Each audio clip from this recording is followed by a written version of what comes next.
Hi friends, എല്ലാവർക്കും Ayan's cake world എന്ന YouTube ചാനലിലേക്ക് സ്വാഗതം. അപ്പോൾ ഇന്ന് ഞാൻ വന്നിട്ടുള്ളത് 2 വാഞ്ചോ കേക്ക് ഡെക്കറേഷനുമായിട്ടാണ്.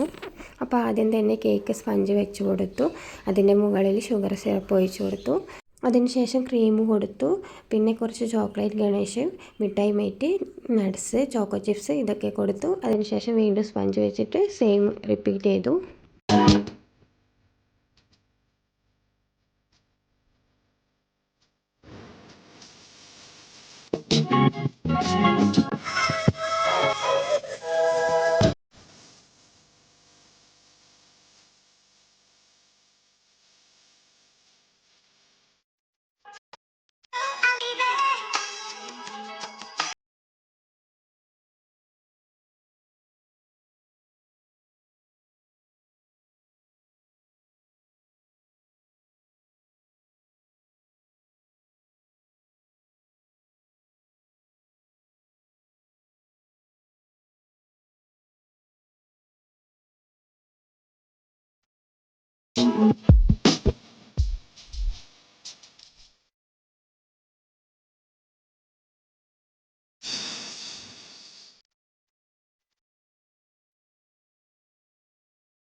അപ്പോൾ കസ്റ്റമർ എൻ്റെ അടുത്ത് പറഞ്ഞിട്ടുണ്ടായിരുന്നു, മോന് ഇഷ്ടപ്പെട്ട കാർട്ടൂണ് നറൂട്ടോ ആണ്.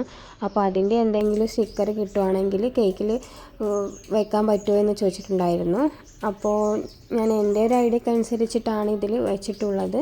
അപ്പോൾ സെൻട്രലായിട്ട് നറൂട്ടോൻ്റെ പ്രിൻ്റ് കൊടുത്തു, 4 സൈഡിലും ഫയറിൻ്റെ ഒരു എഫക്റ്റ് പോലെ തോന്നുന്ന ഒരു സ്റ്റിക്കറും കൂടി വെച്ച് കൊടുത്ത്, പേരും കൂടി കൊടുത്ത് ആ കേക്കിൻ്റെ ലുക്ക് കംപ്ലീറ്റ് ചെയ്തിട്ടുണ്ട്. അടുത്തത് വാഞ്ചോ കേക്ക് തന്നെയായിരുന്നു. അപ്പോൾ നേരത്തേതുപോലെ തന്നെ ക്രം കോട്ടും ഫൈനൽ കോട്ടൊക്കെ ചെയ്ത് സെറ്റാക്കിയതിന് ശേഷം ചോക്ലേറ്റ് ഗണേഷ് ഒഴിച്ചു. അപ്പോൾ ഈ ബർത്ത്ഡേ കുട്ടിക്ക് ഇഷ്ടം കാത്തൂനെയാണ്. അപ്പോൾ കാത്തൂൻ്റെ പ്രിൻ്റ് എൻ്റെ കയ്യിൽ എടുത്തു വെച്ചതുണ്ടായിരുന്നു. അപ്പോൾ ഒരു കാത്തൂൻ്റെ ഒരു പ്രിൻറ്റും ഒരു ട്രീയും കൂടി കൊടുത്തിട്ടാണ് ഈ കേക്കിൻ്റെ ലുക്ക് ഞാൻ കംപ്ലീറ്റ് ആക്കുന്നത്. അപ്പോൾ എൻ്റെ കയ്യിൽ ഓൾറെഡി എടുത്തു വെച്ച പ്രിൻ്റാണെങ്കിൽ ഞാൻ അതിന് എക്സ്ട്രാ പൈസയൊന്നും വാങ്ങാറില്ല. 1-2 പ്രിൻ്റ് വയ്ക്കുന്നതിന് ഞാൻ കേക്കിൻ്റെ സെയിം റേറ്റ് തന്നെ വാങ്ങാറുള്ളൂ. പക്ഷെ ചില കേക്കിന് നമുക്ക് എക്സ്ട്രാ ചാർജ് എടുക്കേണ്ടി വരും. അതെന്താണെന്ന് വെച്ചാൽ, ഇപ്പോൾ കസ്റ്റമർ ഒരു കേക്ക് ഡിസൈൻ നമുക്ക് അയച്ചു തന്നു. അപ്പോൾ അതിൽ വെച്ചിരിക്കുന്ന പ്രിൻ്റ് നമ്മുടെ കയ്യിലില്ല. അപ്പോൾ നമുക്കത് എടുക്കാൻ പോകണം. അപ്പോൾ അങ്ങനെയുള്ള സന്ദർഭത്തിൽ നമുക്ക് കേക്കിന് എക്സ്ട്രാ ചാർജ് വാങ്ങാതിരിക്കാൻ പറ്റില്ല. അതല്ലാതെ നമ്മുടെ സമയക്കുറവ് മൂലം നമ്മൾ എന്തെങ്കിലും പ്രിൻ്റ് വെച്ച് ഡിസൈൻ ചെയ്യുകയാണെങ്കിൽ ഞാനതിന് എക്സ്ട്രാ ചാർജൊന്നും വാങ്ങിക്കാറില്ല.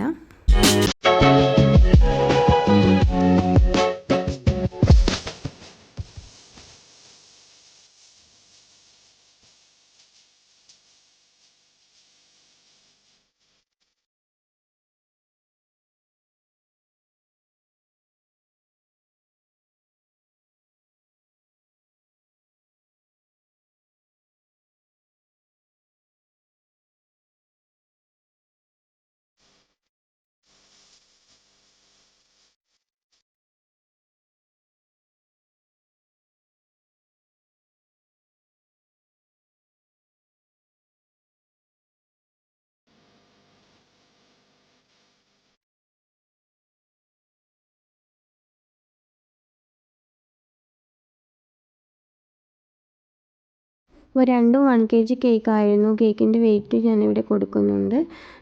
2 1 kgക്ക് മുകളിൽ തന്നെ ഉണ്ട്. അപ്പോൾ കേക്കിൻ്റെ ഫൈനൽ ലുക്ക് ഇതാണ്. ഇഷ്ടപ്പെട്ടാൽ എല്ലാവരും ലൈക്ക് ചെയ്യണം. അടുത്ത വീഡിയോ ആയിട്ട് വീണ്ടും കാണാം. ബൈ.